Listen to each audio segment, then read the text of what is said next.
Hello everyone, welcome to True IAS and PCS. I am Prachi. तो हम लोगों ने लास्ट लेक्चर में पढ़ा था सेक्शन 5 को, जो कि बात करता है रिवोकेशन के बारे में। सेक्शन 5 दो तरह के रिवोकेशन की बात करता है, एक रिवोकेशन ऑफ प्रपोजल का और दूसरा रिवोकेशन ऑफ एक्सेप्टेंसेस का। तो रिवोकेशन ऑफ प्रपोजल क्या होता है? A proposal may be revoked eight any time. Proposal को कभी भी रिवोक किया जा सकता है before the communication of its acceptance is complete. जब तक उसके एक्सेप्टेंस का कम्युनिकेशन कंप्लीट होगा, उससे पहले अगर वो रिवोक हो जाता है तो प्रपोजल का रिवोकेशन कंप्लीट माना जाएगा कि प्रपोजल का रिवोकेशन हो गया है। प्रपोजल के बाद एक्सेप्टेंस का रिवोकेशन अगर देखें तो रिवोक किया जा सकता है एक्सेप्टेंस को एट एनी टाइम, कभी भी, before the communication of the acceptance is complete. जब उसके एक्सेप्टेंस का कम्युनिकेशन कंप्लीट हो जाए एज अगेंस्ट द एक्सेप्टर। तो एक्सेप्टर के अगेंस्ट में जब ये कंप्लीट हो जाए और यहाँ पे प्रपोजर के अगेंस्ट में जब कंप्लीट हो जाए तो माना जाएगा प्रपोजर के अगेंस्ट में कि रिवोकेशन ऑफ प्रपोजल हुआ है और एक्सेप्टर के अगेंस्ट में रिवोकेशन ऑफ एक्सेप्टेंस हुआ है।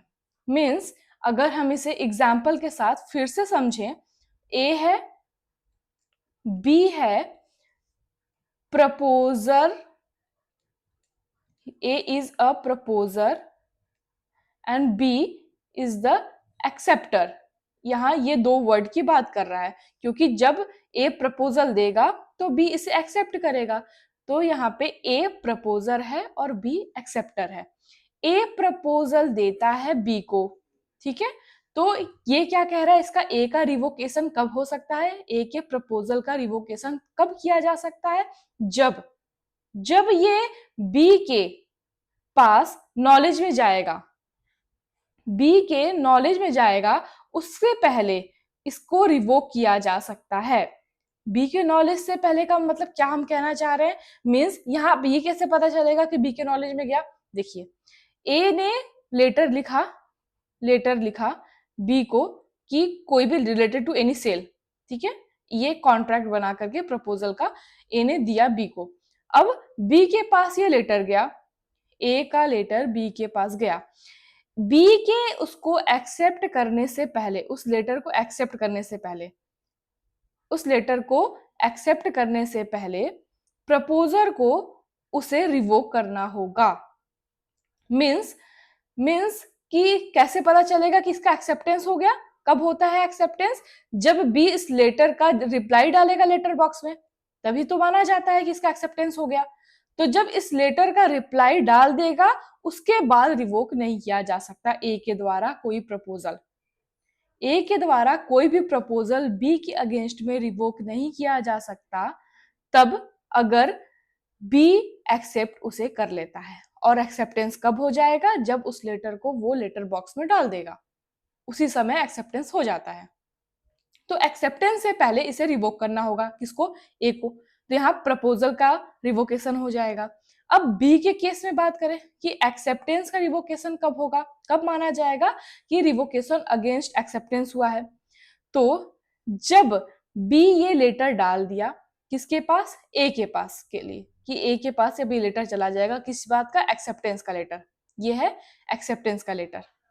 अब ये एक्सेप्टेंस का लेटर जाना है ए के पास, किसके द्वारा दिया गया है? एक्सेप्टर के द्वारा दिया गया है। लेकिन बी को पता चलता है बाद में कि ए है फ्रॉड, हमें इसके साथ कोई भी प्रपोजल नहीं करना है। तो जब बी को पता चलता है इसके साथ कोई प्रपोजल नहीं कर रहा है, अब तो ये लेटर बॉक्स में चला गया, अब तो ए के पास ही चला जाना है, तो मेरा फिर कॉन्ट्रैक्ट का एक्सेप्टेंस हो जाएगा। और जैसे ही कॉन्ट्रैक्ट का एक्सेप्टेंस हुआ, वैसे ही कॉन्ट्रैक्ट बन जाता है, फॉर्म हो जाता है। तो फिर बी को क्या करना होगा? जब ये लेटर जो है, ये जो लेटर है, जब ए के पास पहुंचे, उससे पहले बी को रिवोकेशन लेटर ए के पास पहुंचाना होगा। मीन्स अगर ये लेटर जा रहा है पोस्ट के मेथड से, तो बी को उस लेटर को पहुंचाना होगा बाय टेलीग्राम या टेले, ठीक है, टेलेक्स, जैसे वो पहले हम लोगों ने एग्जांपल में देखा। इंस्टेंट मेथड से पहुंचाना होगा, टेलेक्स से, फोन कॉल से, या खुद ही जाए वो, है ना। तो उसको पहले पहुंचना होगा, रिवोक करना होगा, उसके बाद ही ये माना जाएगा कि एक्सेप्टेंस का रिवोकेशन हुआ है। ओके, इसको और देखते हैं डिटेल में आगे। कह रहा है, इसको इलस्ट्रेशन से हम समझेंगे। A proposes by a letter sent by post to sell his house to B. क्या है, इसे हम अच्छे से कोई भी इलस्ट्रेशन हो, अगर हम उसे डायग्राम बना के समझते हैं तो वो हमें इजी हो जाता है समझने में, हमें आसानी से वो बातें समझ में आ जाती है अगर हम किसी भी चीज को डायग्राम से समझते हैं तो। ए एक प्रपोजल देता है लेटर का। क्या है, ये इंस्टेंट प्रपोजल नहीं है, ये डिस्टेंस वाला प्रपोजल है।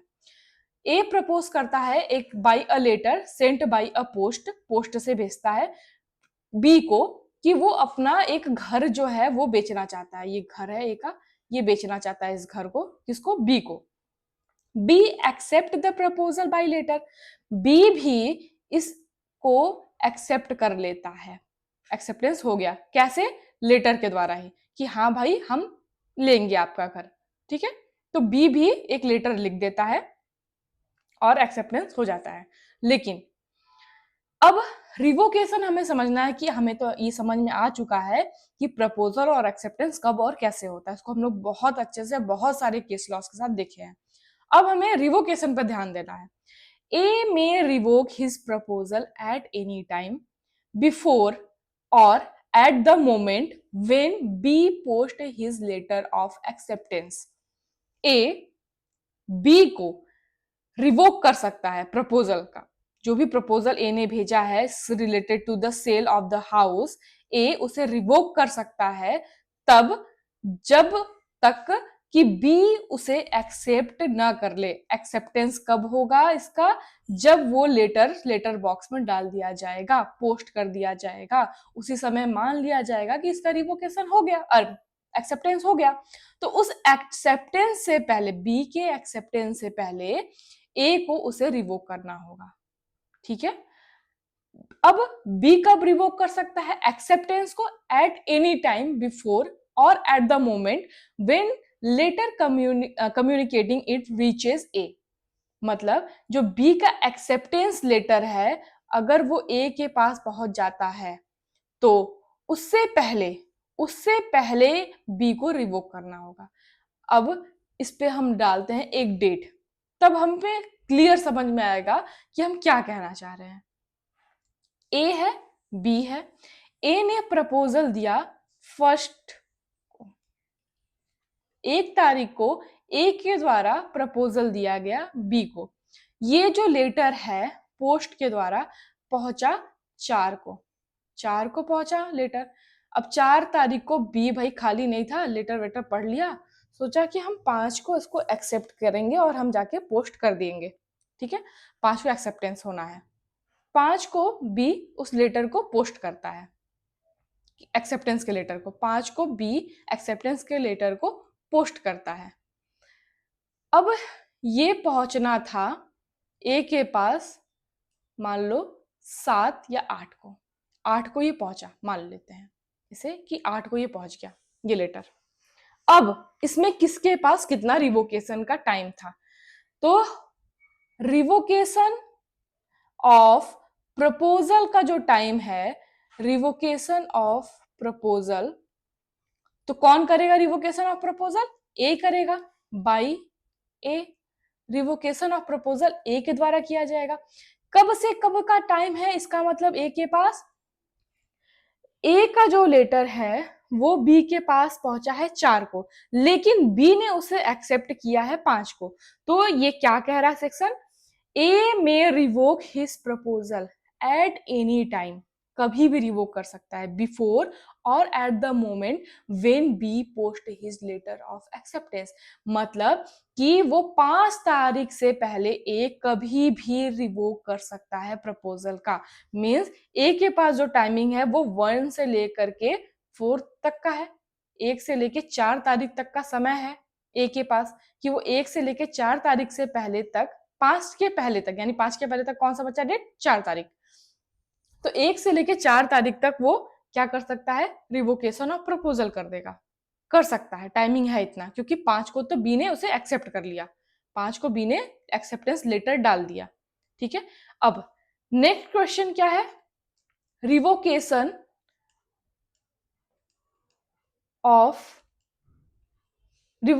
Of acceptance.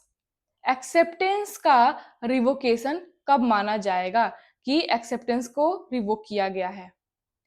Revocation of acceptance किसके द्वारा होगा, एक्सेप्टेंस तो बी के द्वारा हो रहा है, तो रिवोक भी कौन करेगा, बी करेगा, बाई बी, बी ही रिवोक करेगा इसे। तब अब बी कब तक रिवोक कर सकता है, 5 को वो एक्सेप्ट कर रहा है इस लेटर को, और ये लेटर पहुंच रहा है 8 को, 5 को पोस्ट कर रहा है, लेटर ए के पास पहुंच रहा है 8 को, तो बी के पास टाइमिंग है कि वो 5 से लेकर के 8 से पहले, 5 से लेकर के 8 से पहले कभी भी उसे रिवोक कर सकता है। 5 से लेकर के 8 से पहले तक, 8 से पहले यानी 7 तक, सॉरी ये 7 तक मान लेंगे, 8 से पहले तक हम 7 मान लेंगे, हम रात के 12 बजे का टाइमिंग लेके चल रहे हैं, ठीक है, वो डिपेंड करता है टाइमिंग कब की है। 5 से लेके 7 तक जो है वो बी इसे कभी भी रिवोक कर सकता है। कैसे, कोई भी मेथड लगा करके, चाहे इंस्टेंट कोई भी मेथड लगा करके इसे रिवोक कर सकता है। क्लियर है, एग्जाम्पल समझ में आ गया। क्योंकि प्रपोजल कब कंप्लीट होता है, जब प्रपोजल ए के द्वारा बी के पास चला जाता है तो प्रपोजल कंप्लीट हो जाता है, भेजा गया। एक्सेप्टेंस कब कंप्लीट होता है, कि जब बी उसे उस लेटर को पोस्ट कर दे, तो जब उस लेटर को पोस्ट किया गया और जब तक ए के पास पहुंचा वापस वो लेटर एक्सेप्टेंस का, उस बीच में का जो टाइम होता है वो किसका टाइम होता है, एक्सेप्टेंस का, रिवोकेशन का टाइम होता है। और इस बीच का जो टाइम होता है, जो प्रपोजल के बीच का जो टाइमिंग होता है वो रिवोकेशन ऑफ प्रपोजल का टाइम होता है। ये है इजी, है इजी, लेकिन अगर एक बार समझ में आ जाए तो, ठीक है, वही समझ में नहीं आता, प्रॉब्लम यही है, ठीक है। अब सेक्शन 6 इसके साथ पढ़ना है हम लोगों को। सेक्शन 6 क्या कहता है, रिवोकेशन कैसे होता है, कैसे प्रोसीजर क्या है। हम तो ये समझ गए कि रिवोकेशन क्या होता है और कब किया जा सकता है सेक्शन 5 में। सेक्शन 6 बात करता है रिवोकेशन कैसे किया जा सकता है, कैसे, किस तरह से, किस किस मेथड से रिवोक कोई चीज हो सकती है, ठीक है। तो रिवोकेशन ऑफ प्रपोजल, प्रपोजल का रिवोकेशन, प्रपोजल को रिवोक किया जा सकता है by the communication of notice of revocation by the proposer to the other party.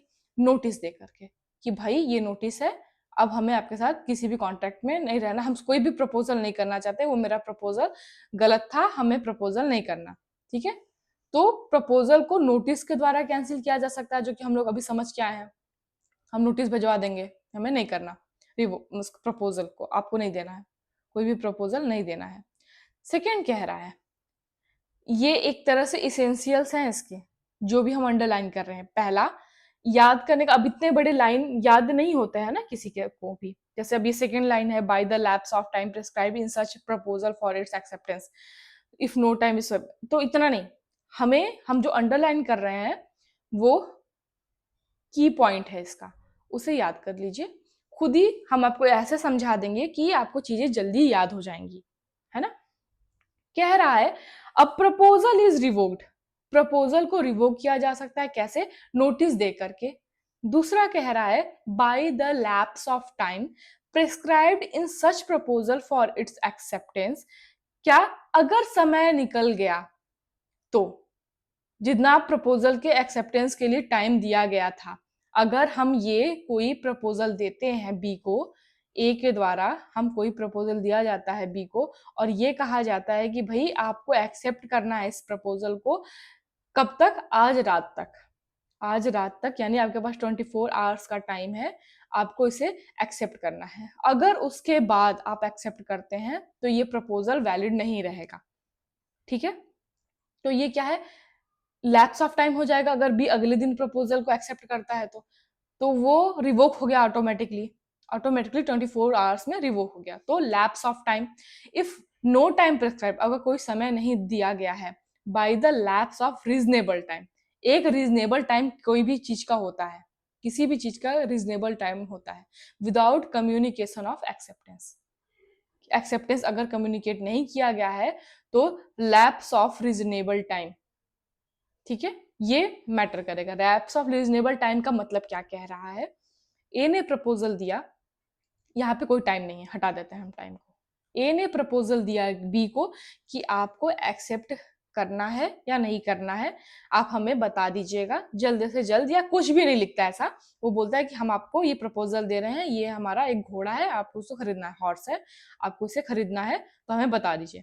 अब यहाँ बीत जाता है भाई 1 महीने, 1 महीने बीत जाते हैं, बी का कोई रिप्लाई नहीं आता। अब बी रहता है कुछ 2-3 घंटे की दूरी पर ही, ठीक है, 2-3 घंटे की दूरी पे ही बी रहता है, लेकिन 1 महीने बीत जाते हैं, बी का कोई रिप्लाई नहीं, या 2-3 घंटे नहीं तो हम 2-3 दिन की अगर लेटर से पोस्ट करते हैं तो 2-3 दिन की दूरी पे रहता है वो, कि अगर वहां तक जाना हो तो हमको 2 से 3 दिन लगेंगे।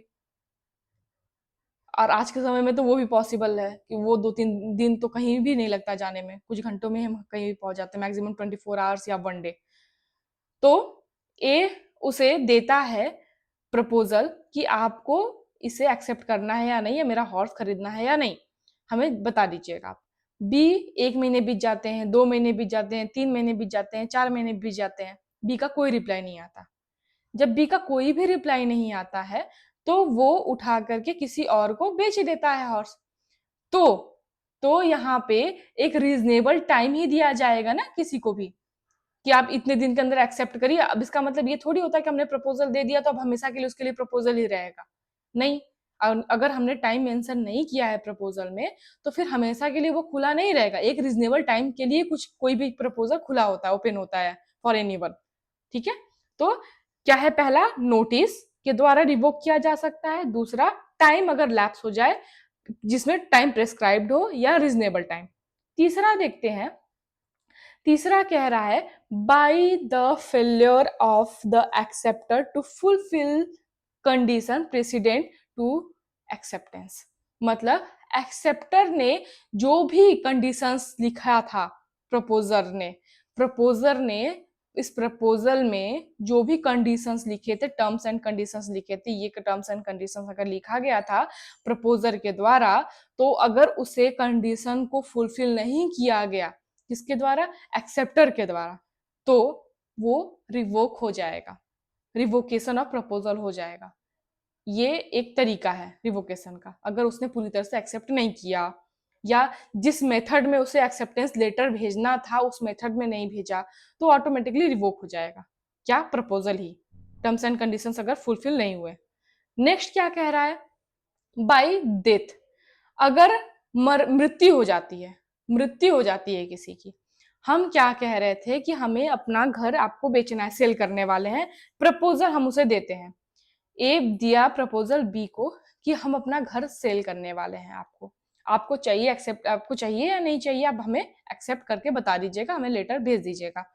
बी के लेटर भेजने से पहले ही, लेटर भेजने से पहले ही, एक्सेप्टेंस का पोस्ट में डालने से पहले ही, पोस्ट ऑफिस में डालने से पहले ही लेटर को ए की मृत्यु हो जाती है। अब जब जिसने प्रपोजल दिया था अगर उसकी मृत्यु ही हो गई पहले ही, जब तक एक्सेप्टेंस नहीं हुआ है, तो वो मैटर नहीं करता, प्रपोजल ऑटोमेटिकली रिवोक हो जाएगा। ये हम साइन बना के रखे हैं यहाँ पे रिप का, ठीक है, RIP का। और उसके बाद नेक्स्ट है, अगर सामने वाला पागल हो जाए, प्रपोजर अगर प्रपोजर ही पागल हो जाए, इंसेन हो जाए, उसकी दिमागी हालत ठीक ना हो, प्रपोजर की इंसेन हो गया, ये पागल होकर दिमाग में कुछ कचरा भर गया, ठीक है, तो अब उसके द्वारा दिया गया प्रपोजल इफेक्ट में नहीं आ सकता। प्रपोजल के द्वारा दिया गया प्रपोजर के द्वारा दिया गया प्रपोजल इफेक्ट में नहीं आ सकता अगर वो इंसेन हो गया, ठीक है।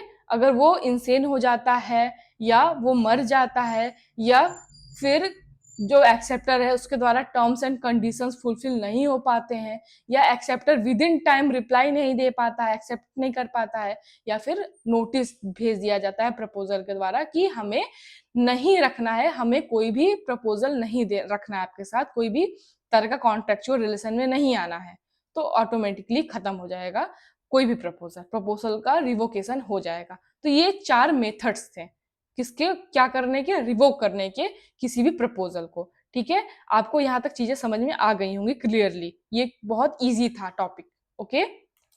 तो दोस्तों अब हम रिवोकेशन से रिलेटेड एक केस लॉज देखेंगे, एक क्या कई सारे केस लॉज देखेंगे, ठीक है, जिससे हमारा कॉन्सेप्ट क्लियर हो जाए। और ये जो केस लॉज हैं वो लैंडमार्क केस लॉज हैं, तो ये लिखना मस्ट है मेंस में, अगर मेंस में रिवोकेशन से रिलेटेड कोई भी क्वेश्चन आ जाए, ठीक है। तो पहला है लैंडमार्क केस हेनथर्न वर्सेस फ्रेसर का, 1892 का केस है। हेनथॉर्न वर्सेस फ्रेसर के केस में क्या हुआ, देखिए ये बहुत अच्छा एग्जाम्पल है रिवोकेशन के टॉपिक को अच्छे से समझाने का, ध्यान से देखिएगा।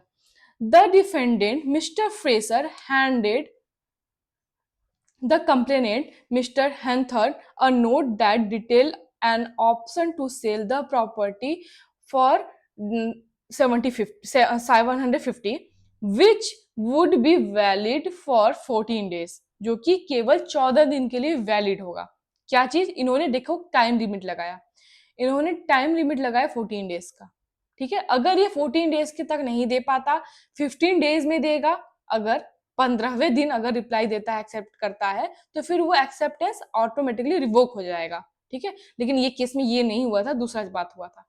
क्या कह रहा है, डिफेंडेंट जो है, जो मिस्टर फ्रेजर हैं, उन्होंने जो दिया एक प्रपोजल दिया कि वो प्रॉपर्टी को सेल करना चाहते हैं 750 में, और आप ये जो प्रपोजल है वो 14 दिन के लिए वैलिड है और उसके पहले तक आपको रिप्लाई देना है, एक्सेप्ट करना है। While this offer was being considered, another buyer was interested and defendant concluded a contract with them instead. ठीक है, एक और अच्छा पार्टी मिल गई होगी डिफेंडेंट को, मिस्टर फ्रेजर को। तो मिस्टर फ्रेजर ने सोचा कि क्यों हम इधर 14 दिन के लिए वेट करें, जब हमें अच्छी पार्टी मिल रही है और शायद इससे अच्छा दाम दे रही होगी, तो उन्होंने उसे बेच ही दिया, या उनका कोई करीबी रहा होगा, जो भी रीजन उनके पास हो।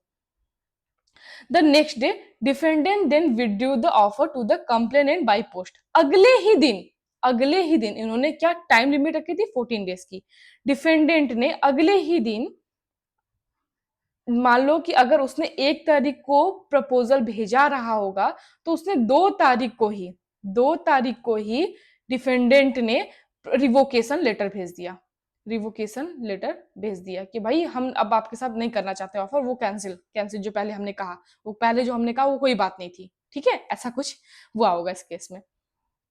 This note didn't reach Mister Henthorn until 5 PM, 5 बजे तक। लेकिन ये देखो ये प्रॉब्लम क्या हो गई कि 5 बजे तक, शाम के 5 बजे तक ये जो नोट है रिवोकेशन का, ये पहुंचा नहीं हैंथन के पास, नहीं पहुंच पाया। In this time Mister Henthorn had already responded to the offer by post with unconditional acceptance to buy the house for 750।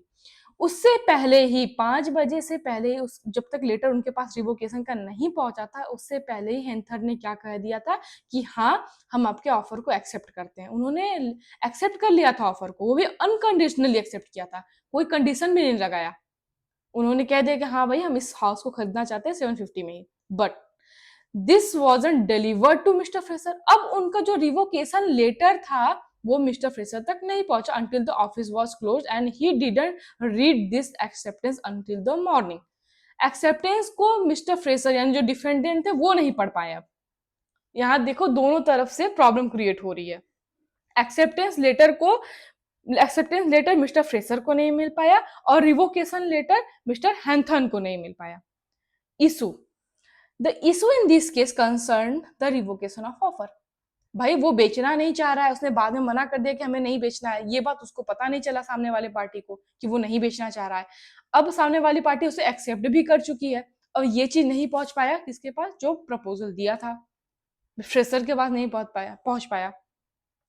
इसमें जो रिवोकेशन था उसको इनइफेक्टिव बताया गया इस केस में, कि रिवोकेशन जो किया गया है प्रपोजल का वो इनइफेक्टिव है। क्यों इनइफेक्टिव माना गया, क्योंकि ये प्रपोजल का जो रिवोकेशन है वो कभी नॉलेज में आया ही नहीं, और उसके पास पहुंचने से पहले, हैंथर्न के पास पहुंचने से पहले ही उन्होंने उस रिवोकेशन के आने से पहले उन्होंने एक्सेप्ट कर लिया था प्रपोजल को। मीन्स अगर हम अच्छे से आपको समझाएं, ये एफ है मिस्टर फ्रेजर, हम फिर से इस केस को समझा रहे हैं, एफ है मिस्टर फ्रेजर, हैंथर्न है एच, ठीक है। इन्होंने प्रपोजल दिया हैंथन को कि भाई हम अपना घर बेचना चाहते हैं, आपको 14 दिन के भीतर हमें रिप्लाई देना है, और हम घर कितने में बेचना चाह रहे हैं, 750 में।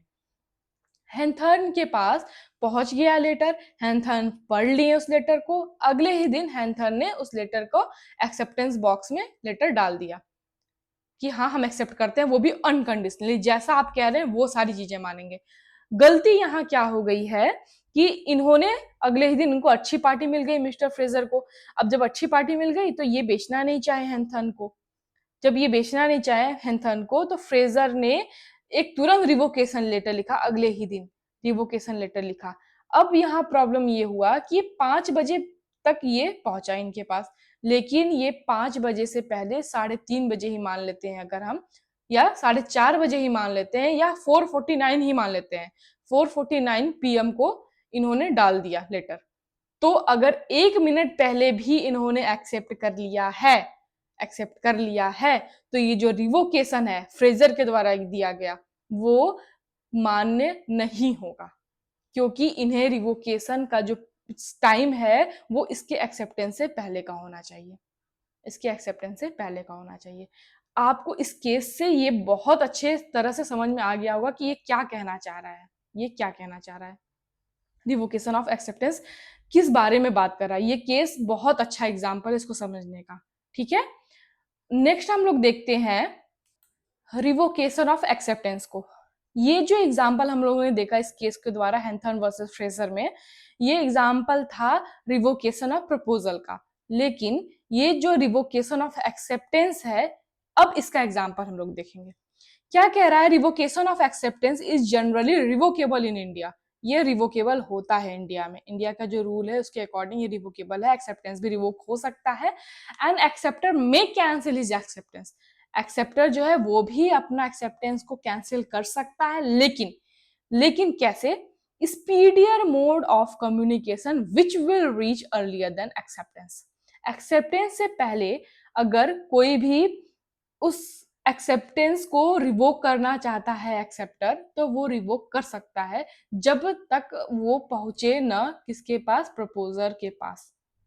अब हम इसे एग्जाम्पल से समझेंगे। देखिए वर्ड्स जो होते हैं वो बेयर के ऐसे ही होते हैं, अगर आप एक बार रीड करेंगे तो आप बिल्कुल नहीं समझ में आने वाला, 2 बार 3 बार वर्ड्स को ब्रेक कर करके समझेंगे तो ही समझ में आने वाला है। इसके बेयर एक्ट की रीडिंग इसलिए बहुत इंपॉर्टेंट होती है, बहुत टफ होती है, जनरली लोगों को नहीं आती है। एग्जाम्पल देखते हैं। Person sent a letter from the agent that he accepted the proposal. Person ने एक लेटर भेजा, ये पर्सन है पी और ये मान लेते हैं इन्हें हम एक्स, ठीक है। इन्होंने एक लेटर भेजा किसके द्वारा, एजेंट के द्वारा, अपने नहीं गए हैं ये प्रिंसिपल हैं, इन्होंने एजेंट के द्वारा एक लेटर भेजा किसको, एक्स को। एजेंट लेके जा रहा है भाई इस लेटर को A, but agent that he accept the proposal. Person ने लेटर भेजा एजेंट के द्वारा कि उसने एक्सेप्ट कर लिया है प्रपोजल को, but principal was not present so he didn't receive it. अच्छा ओके, यहाँ पे केस दूसरा है। यहाँ केस ये कह रहा है ये जो पर्सन है ना पी, ये एक्सेप्टेंस का भेज रहे हैं लेटर, एक्सेप्टेंस का लेटर भेज रहे हैं कि हाँ ये जो एक्स के द्वारा प्रपोजल दिया गया था, एक्स के द्वारा पहले प्रपोजल दे दिया गया था। पी जो है ये एक्सेप्टेंस का लेटर भेजते हैं कि हाँ भाई हमें एक्स जी आपका लेटर मिला प्रपोजल का, हमें सब कुछ, हम उसे एक्सेप्ट करते हैं, ठीक है। पर इन्होंने ये जो लेटर दिया एजेंट के द्वारा दिया, लेकिन जिस समय इन्होंने लेटर भेजा उस समय ये जो भाई प्रेजेंट नहीं थे, वहां पे प्रेजेंट नहीं थे जब इन्होंने लेटर भेजा। Next day person sent new letter of revocation of acceptance and principal was present there and he received it, then revocation will be valid। okay, अब यहाँ ध्यान से देखिएगा, थोड़ा कंफ्यूजिंग है ये थोड़ा कंफ्यूजिंग है, ये बिल्कुल एक एक पॉइंट यहाँ ध्यान से पढ़ने वाली बात है। अगर ये कह रहा है एग्जाम्पल कि अगर दोनों ही लेटर सेम टाइम पे पहुंच जाए, दोनों ही लेटर सेम टाइम पे पहुंच जाए, कौन दो लेटर, एक तो एक्सेप्टेंस का लेटर बेसिकली ये एग्जाम्पल यही कहना चाह रहा है, अगर एक्सेप्टेंस का लेटर और दूसरा ये इसके रिवोकेशन का लेटर, रिवोकेशन ऑफ एक्सेप्टेंस, ये दोनों लेटर अगर एक साथ पहुंच जाए, ये दोनों ही लेटर अगर एक साथ पहुंच जाता है तो रिवोकेशन वैलिड माना जाएगा, रिवोकेशन वैलिड माना जाएगा। अब फिर से ध्यान दीजिएगा, हुआ क्या था इसमें, हम पर्सन ए मानते हैं और बी मानते हैं, पर्सन ए और बी हैं, इन्होंने प्रपोजल दिया था इन्हें, ठीक है, हम इसे बहुत इजी करके बता रहे हैं, एग्जाम्पल को बहुत इजी करके बता रहे हैं। ए ने बी को लेटर दिया फॉर द प्रपोजल, प्रपोजल दिया बी को, बी ने उस प्रपोजल को तुरंत एक्सेप्ट कर लिया कि हाँ भाई हम एक्सेप्ट करते हैं, तुरंत एक्सेप्टेंस हो गया। लेकिन जो ये एक्सेप्टेंस है ये ए के नॉलेज में अभी नहीं आया है, एक्सेप्टेंस हो गया है, एक्सेप्टेंस हो गया है, लेकिन अभी ये एक्सेप्टेंस ए के नॉलेज में नहीं आया है, ठीक है। बी एक्सेप्टेंस करने के बाद, एक्सेप्टेंस करने के बाद तुरंत रिवोकेशन ऑफ एक्सेप्टेंस का एक लेटर भेजता है ए के लिए कि नहीं नहीं नहीं नहीं सॉरी, हमसे गलती हो गई, हमें इसे एक्सेप्ट नहीं करना था भाई, मेरे घर में ये चीज पहले से हमें पता नहीं था, कुछ भी हो, घोड़ा हो, गाड़ी हो, कुछ भी हो। तो भाई बी लेटर लिख के देता है कि नहीं नहीं मेरे घर में था, मुझे याद नहीं था, मेरे घर में इतनी सारी गाड़ियां हैं, मेरे घर में इतने सारे घोड़े हैं कि इस कलर का घोड़ा मेरे पास था, ब्लू कलर का था कुछ, ठीक है ब्लू कलर का घोड़ा था। तो बी कह देता है कि हाँ भाई मेरे घर में है, हमें नहीं चाहिए, अब ये रिवोकेशन ऑफ एक्सेप्टेंस का लेटर दे देता है।